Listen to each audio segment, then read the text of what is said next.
Assalamualaikum warahmatullahi wabarakatuh. Hai, ketemu lagi dengan saya Halida Bahri. Nah, hari ini kita akan bahas mengenai pengantar ilmu ekonomi. Nah, sebelum kita mulai, kita harus mengetahui dulu apa itu ekonomi. Nah, ekonomi itu dia berasal dari bahasa Yunani yang artinya oikos dan nomos. Oikos adalah rumah tangga atau keluarga dan nomos artinya aturan, peraturan, hukum. Jadi secara garis besar dapat diartikan segala aturan rumah tangga atau manajemen dalam rumah tangga. Ya. Dalam semester ini kita akan bahas mengenai ilmu ekonomi secara mikro dan makro. Nah, maaf ya, jadi selama 8 kali pertemuan, maka kita akan bahas mengenai ilmu ekonomi mikro. Setelah midterm, maka kita akan bahas mengenai ekonomi makro. Nah, sekarang kita harus mengetahui dulu apa itu ekonomi mikro. Nah, ekonomi mikro artinya itu kecil. Ya, kecil. Jadi ekonomi kecil yang menitik beratkan pada perilaku ekonomi individu, rumah tangga, perusahaan, dan pasar dalam mengelola sumber daya ekonomi secara efisien. Ya, sedangkan ekonomi makro, ya, dia artinya besar ya. Jadi yang mengenai permasalahan yang besar seperti dia menitik beratkan tentang perekonomian secara keseluruhan, agregat, itu tentang pengangguran, inflasi, pertumbuhan ekonomi, dan perdagangan internasional. Ya, oke. Nah, di sini kita akan membahas mengenai ilmu ekonomi menurut para ahli.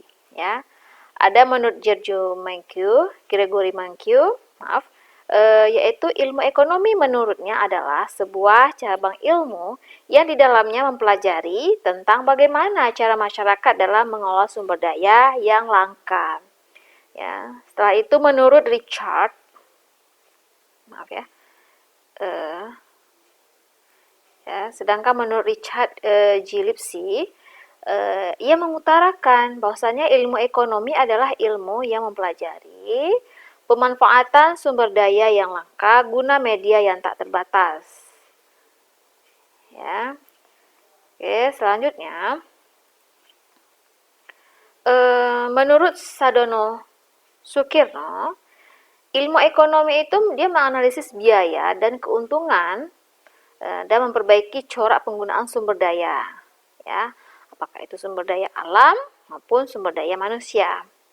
Sedangkan menurut Michael Parkin, ilmu ekonomi adalah ilmu sosial yang mempelajari pilihan seseorang, perusahaan, pemerintah, dan seluruh masyarakat ambil ketika berhadapan dengan kelangkaan dan insentif yang mempengaruhi dan menyelaraskan pilihan tersebut. Nah, ngomong-ngomong kan menurut para ahli, jadi ilmu ekonomi adalah ilmu tentang kelangkaan ya, permasalahan-permasalahan yang dihadapi karena kelangkaan. Ya, kita sini akan bahas mengenai kelangkaan ya. Jadi yang bukan langka berarti bukan masalah. Ya. Jadi permasalahan kelangkaan adalah di mana alat untuk memuaskan kebutuhan terbatas sedangkan kebutuhan manusia itu tidak terbatas untuk memenuhinya. Ya, kenapa sih barang dan jasa bisa langka? Ya, karena terbatas. Jadi contohkan saja seperti penggunaan masker di era COVID-19 ini. Ya, COVID-19 ini kan banyak menyebabkan masker menjadi langka dan terbatas jumlahnya, sedangkan keinginan manusia untuk kebutuhan hidupnya tidak terbatas. Ya, jadi karena COVID kan banyak seperti hand sanitizer, terus apalagi banyak ya, pokoknya baju APD ya, alat pelindung diri untuk para dokter, tim medis ya. Jadi sangat langka sekali ketika kita jumpakan awal-awal COVID-19. Jadi penyebab kelangkaan itu apa-apa saja ya. Pertama adalah karena terbatasnya persediaan. Ya, jadi masker, alat cek suhu tubuh, hand sanitizer, APD dan lain-lain itu terbatas persediaannya. Sedangkan kebutuhan itu sangat kebutuhan masyarakat itu meningkat, baik itu tim medis, ya masyarakat dan orang-orang yang membutuhkannya. Kedua, kenapa penyebab kelangkaan itu adalah karena kebutuhannya itu berlebih. Jadi seluruh kalangan masyarakat seperti yang sudah saya bilang tadi ya, semua orang mencari barang-barang tersebut karena mereka harus melindungi dirinya di masa era COVID-19 ini. Ya. Terus yang ketiga karena penyebab kelangkaan itu adalah penimbunan barang.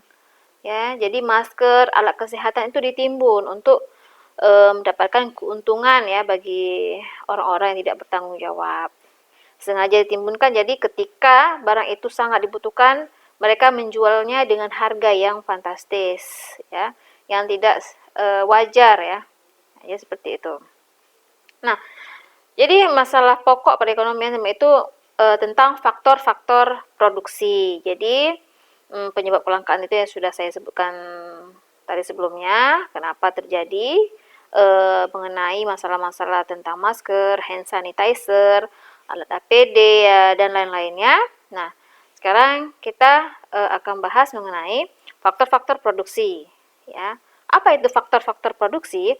Nah, faktor-faktor produksi itu adalah benda-benda yang disediakan oleh alam atau diciptakan oleh manusia yang dapat digunakan untuk memproduksi barang dan jasa tersebut.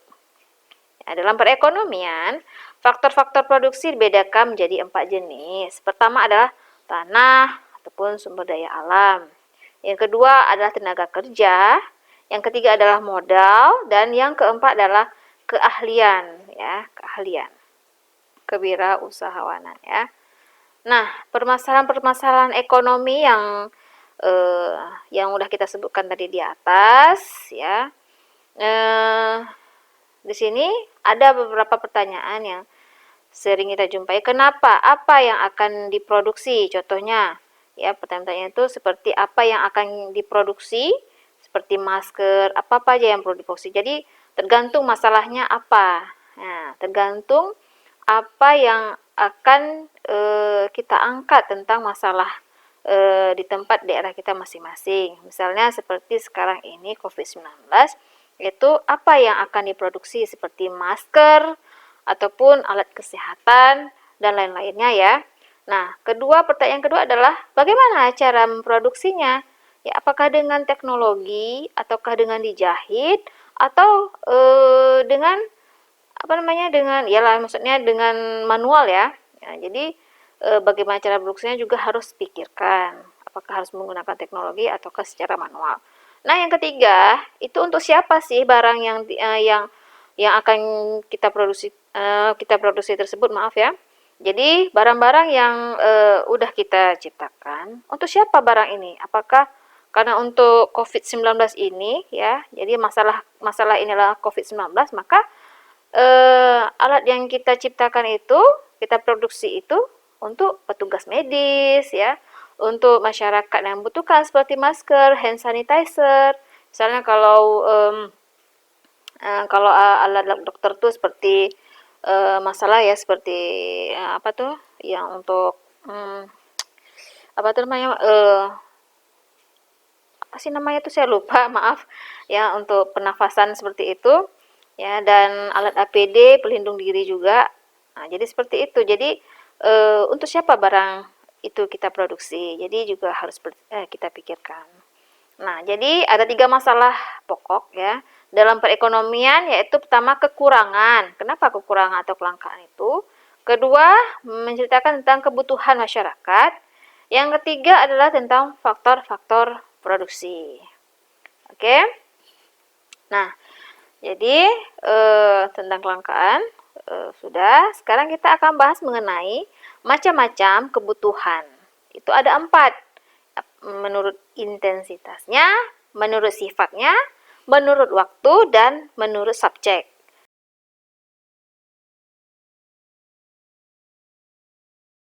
Macam-macam kebutuhan itu ada 4, yaitu menurut intensitasnya, sifatnya, waktu, dan subjek. Nah, menurut intensitasnya, ya itu terbagi ke dalam dua kelompok, yaitu kebutuhan primer, kebutuhan sekunder, dan kebutuhan tersier. Nah, kebutuhan primer adalah kebutuhan yang harus dipenuhi agar manusia dapat tetap hidup, ya. Kedua adalah kebutuhan sekunder. Ya, jadi kebutuhan sekunder merupakan kebutuhan yang harus dipenuhi setelah kebutuhan primer ini terpenuhi. Jadi sifatnya itu pelengkap, ya kan? Nah, selanjutnya adalah kebutuhan tersier. Kebutuhan tersier merupakan kebutuhan yang berupa kesenangan untuk meningkatkan status seseorang. Oke. Nah, menurut sifatnya itu terbagi dari kebutuhan jasmani dan kebutuhan rohani. Kebutuhan jasmani itu merupakan kebutuhan yang berhubungan dengan fisik untuk menjaga kesehatan dan penampilan diri, misalnya olahraga. Jadi jasmani itu dia berhubungan dengan fisik. Jadi kalau kita ingin sehat, maka kita harus olahraga. Kalau kita ingin penampilan kita bagus, ya, maka juga kita harus menjaga kesehatan kita dengan olahraga seperti itu ya. Jasmani. Jadi kebutuhan rohani yang kedua adalah kebutuhan rohani merupakan kebutuhan yang berhubungan dengan kesehatan jiwa manusia. Itu misalnya dengan beribadah, ya. Dengan beribadah seorang maka jiwanya, rohaninya lebih tenang ya, lebih dekat dengan sang Khaliknya. Nah, selanjutnya adalah menurut waktu. Jadi menurut waktu itu dia terbagi dalam dua kelompok, yaitu kebutuhan sekarang dan kebutuhan yang akan datang. Nah, kebutuhan yang sekarang itu apa? Kebutuhan yang tidak dapat ditunda dan harus dipenuhi sekarang juga. Jadi jika tidak dia akan mengancam kelangsungan hidupnya. Contohnya ya seperti makan. Kalau kita tidak makan kan ya jadi sakit, tidak bisa beraktivitas seperti itu ya. Nah, kedua adalah kebutuhan yang akan datang. Kebutuhan yang akan datang itu dilakukan di kemudian hari meskipun persiapannya dilakukan sekarang, seperti jaminan sosial. Oke. Nah, selanjutnya itu menurut subjeknya. Ya, jadi menurut subjeknya itu kebutuhan individu dan kebutuhan kelompok. Kebutuhan individu apa? Kebutuhan untuk diri sendiri, tergantung individu masing-masing dan biasanya berkaitan dengan pekerjaan seseorang. Ya, seperti tukang IT, jadi mereka memerlukan laptop, seperti juga dokter, ya, memerlukan alat APD dan lain sebagainya. Nah, selanjutnya adalah kebutuhan kelompok. Apa itu kebutuhan kelompok? Kebutuhan yang dapat dimanfaatkan oleh banyak orang, seperti fasilitas rumah sakit dan fasilitas umum. Oke, oke sampai di sini dulu pertemuan kita. Ikuti terus video saya selanjutnya. Jangan lupa like, comment, and subscribe. Tulis di kolom komentar jika ingin bertanya. Sampai ketemu lagi di video selanjutnya. Assalamualaikum warahmatullahi wabarakatuh.